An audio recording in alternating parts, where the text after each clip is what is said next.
दोस्तों एसआईआर सर्वे के दौरान अब नए वोटर्स का नाम जुड़ना स्टार्ट हो चुका है। लेकिन मैं आपको बता दूं फॉर्म नंबर 6 भरने की प्रक्रिया पूरी तरह से बदल चुकी है, क्योंकि एसआईआर के दौरान सभी मतदाताओं को 2002 से वेरीफाई किया गया है। इसलिए अब फॉर्म नंबर 6 में भी 2002 की डिटेल्स ऐड करनी होगी, तभी उसका नाम जुड़ पाएगा। किस प्रकार पूरा फॉर्म नंबर 6 भरना है, कैसे डिटेल्स ऐड करनी है, वेरीफाई कैसे करनी है, माता पिता की वोटर आईडी को किस प्रकार वेरीफाई करना है, पूरी जानकारी स्टेप बाय स्टेप इस वीडियो में आपको मिल जाएगी। इससे पहले दोस्तों चैनल पर आप नए हैं तो पहले चैनल को सब्सक्राइब करके बेल आइकन को प्रेस कर दीजिए ताकि इस प्रकार का अपडेट आप तक पहुंच सके। वीडियो को स्टार्ट करते हैं। तो दोस्तों सबसे पहले आपको अपने बीएलओ ऐप को अपडेट कर लेना है। उसके बाद फॉर्म्स वाले ऑप्शन पर आपको क्लिक करके इसको ओपन करना है। अब यहाँ पर आपको सभी प्रकार के फॉर्म नजर आ जाएंगे। तो register as a new voter के लिए हम 6 नंबर फॉर्म भरते हैं। 6 नंबर वाला फॉर्म हम ओपन कर लेंगे। अब सबसे पहले हमें यहाँ से सेक्शन सेलेक्ट करना होगा। इस सेक्शन में मतदाता हमारा निवास करता है। जैसे आप इस पर क्लिक करेंगे सभी सेक्शन की लिस्ट आपके सामने ओपन हो जाएगी। यहाँ से आपको सेक्शन सेलेक्ट करना है, देन फिल फॉर्म 6 पर क्लिक करना है। अब देखिए दोस्तों इस प्रकार का पेज आपके सामने खुलेगा। स्टेट, डिस्ट्रिक्ट और नेम ऑफ असेंबली आपको शो होगा। यहाँ से आपको सेव एंड नेक्स्ट कर देना है। अब आता है पर्सनल डिटेल का column. First name followed by middle name. First name आपको यहाँ पर भरना होगा। मैं आपको भरकर दिखा देता हूँ। देखिए दोस्तों इस प्रकार आपको हिंदी और इंग्लिश दोनों में नेम भरना होगा। जैसे आप इंग्लिश में भरेंगे हिंदी में ऑटोमेटिक ये ले लेगा।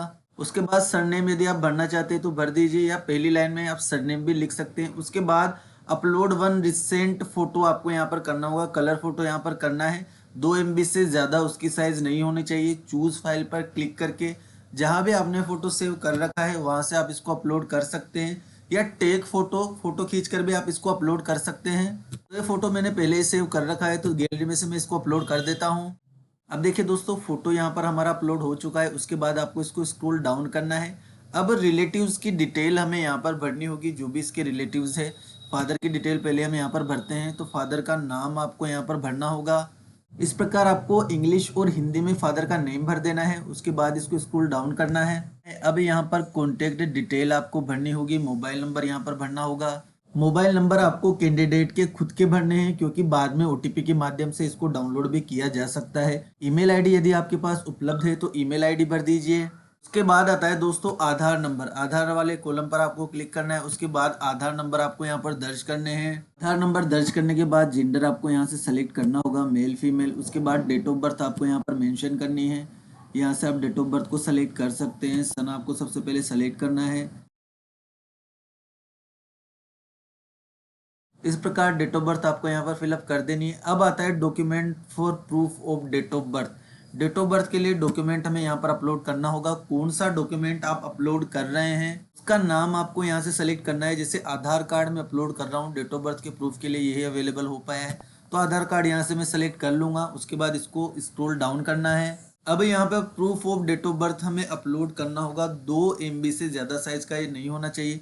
PDF फॉर्मेट, PNG फॉर्मेट और JPG फॉर्मेट ये अलाउ करता है, आप अपलोड कर सकते हैं। तो चूज फाइल पर क्लिक करके या तो आप फोटो ले लीजिए, या आपने सेव कर रखा है तो वहाँ से आप अपलोड कर दीजिए। वो क्रॉप करने का ऑप्शन आपको मिल जाएगा। साइज को क्रॉप करके आप उसको अपलोड कर सकते हैं। अब देख लीजिए दोस्तों हमारा आधार कार्ड यहाँ पर अपलोड हो चुका है। देन आप इसको यहाँ से सेव एंड नेक्स्ट बटन पर क्लिक करके नेक्स्ट पेज हम ओपन करेंगे। अब देखिए दोस्तों यहाँ पर हमें रेजिडेंस की पूरी डिटेल फिलअप करनी होगी। House number, street name, village name, post office, ये सब जानकारी मैंने फिलअप कर दी है। बाद आपको यहाँ पर पिन कोड, तहसील का नाम, डिस्ट्रिक्ट का नाम, स्टेट का नाम ऑटोमेटिक फिलअप हुआ है, ये भी भरना होगा। तो उसके बाद document for proof of residence के लिए भी एक डॉक्यूमेंट अपलोड करना होगा। डॉक्यूमेंट की लिस्ट आपके सामने ओपन हो जाएगी। यहाँ पर बहुत सारे डॉक्यूमेंट दिए गए हैं। तो आधार कार्ड में सिंपली यहाँ से सेलेक्ट कर लेता हूँ। और कोई दूसरा डॉक्यूमेंट भी आप यहाँ पर अपलोड करना चाहते हैं तो एनी अदर डॉक्यूमेंट का ऑप्शन भी यहाँ पर दिया गया है। इसको सेलेक्ट करके डॉक्यूमेंट का नेम आप लिख सकते हैं। तो सिंपली हम पहले आधार कार्ड अपलोड कर देते हैं। चूज फाइल पर क्लिक करके थोड़ा सा अपलोडिंग में ये टाइम ले सकता है, उसके बाद ये अपलोड हो जाएगा।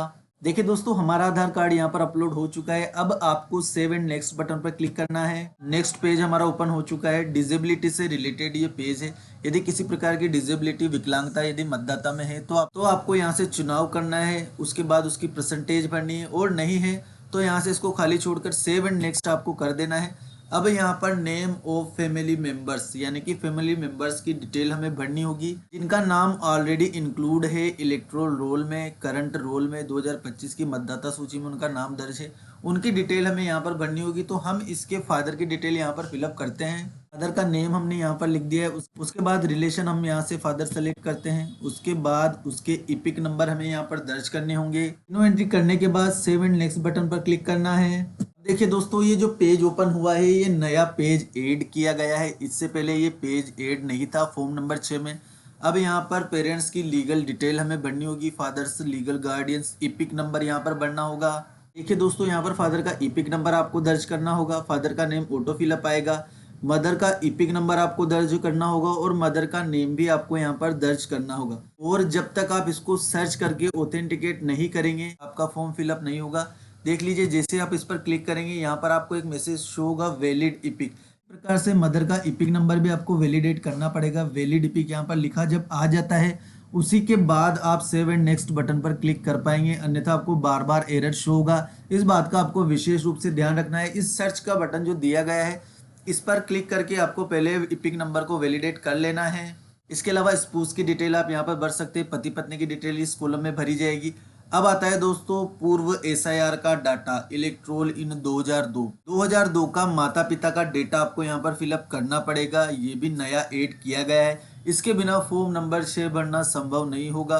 तो प्रोगेनी के रूप में हम इसका डेटा भरेंगे तो इज इलेक्ट्रोल प्रोगेनी ऑफ 2002। दूसरा ऑप्शन है कि मतदाता का कोई लिंक 2002 या लास्ट एसआईआर से नहीं है, तो इस वाले ऑप्शन का आप चुनाव कर सकते हैं क्योंकि इसके माता पिता की डिटेल 2002 में हमारे पास दर्ज है। तो इस वाले ऑप्शन का हमने चुनाव किया है। उसके बाद इसको स्क्रॉल डाउन करेंगे तो यहाँ पर एड रिलेटिव डिटेल्स का ऑप्शन हमें मिल जाएगा। इस पर क्लिक करके हमें पूरी डिटेल उसकी लास्ट एसआईआर की यहाँ पर फिलअप करनी होगी। सारी डिटेल भरने के बाद सर्च डिटेल पर हमें क्लिक करना है। देखिए दोस्तों, उस मतदाता की पूर्व एसआईआर की डिटेल आ चुकी है जो कि उसका पिता है।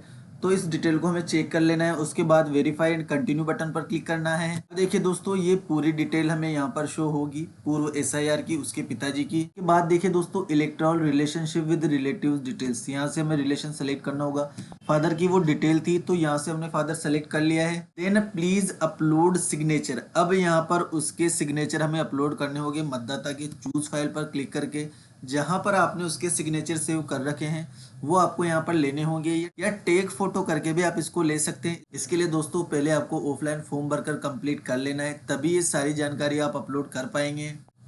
अब देखिए दोस्तों, यहाँ पर सिग्नेचर वाली फाइल का पीडीएफ भी हमने अपलोड कर दिया है। 151 KB का इमेज है। उसके बाद सेव एंड नेक्स्ट बटन पर आपको क्लिक करना है। अब आपके सामने डिक्लेरेशन फॉर्म खुलेगा। यहाँ पर आपको विलेज का नाम भरना है, स्टेट का नाम भरना है, डिस्ट्रिक्ट का नाम भरना है। उसके बाद आप कब से यहाँ पर निवास करते हैं वो डिटेल आपको यहाँ पर भरनी होगी। देन आपको यहाँ पर अपना प्लेस भरना होगा जहाँ से आपने फॉर्म नंबर 6 फिलअप किया है, और उसके बाद सेव एंड नेक्स्ट बटन पर आपको क्लिक करना है। अब देखिए दोस्तों, पूरा फॉर्म नंबर 6 आपके सामने ओपन हो जाएगा। यहाँ से आपको एक एक डिटेल चेक कर लेनी है, उसका फोटो, मोबाइल नंबर, सारी डिटेल्स आपको यहाँ पर शो होगी। जो डॉक्यूमेंट आपने अपलोड किए हैं वो भी आपको यहाँ पर शो होंगे। डिटेल आपको यहाँ पर फॉर्म में चेक कर लेनी है। उसके बाद आपको इपिक का परफॉर्मा भी यहाँ पर शो होगा। इपिक किस प्रकार का आपका बनेगा वो पूरी डिटेल आपको यहाँ पर शो होगी।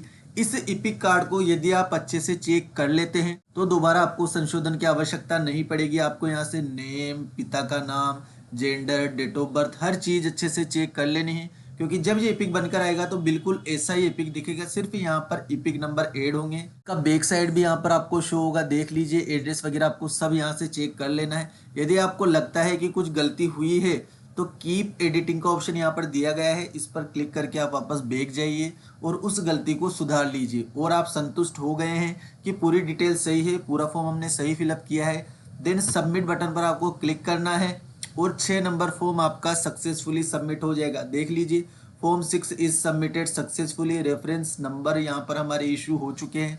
इन रेफरेंस नंबर को आपको संभाल कर रख लेना है, क्योंकि इसकी सहायता से आप इपिक नंबर डाउनलोड कर सकते हैं और ये सभी एंट्रीज आपको अपने BLO रजिस्टर में कर लेनी है। तो दोस्तों, ये थी फॉर्म नंबर 6 भरने की पूरी प्रोसेस। वीडियो अगर आपको यूजफुल लगा हो तो वीडियो को लाइक कर दे, चैनल को सब्सक्राइब करना ना भूले। Thank you.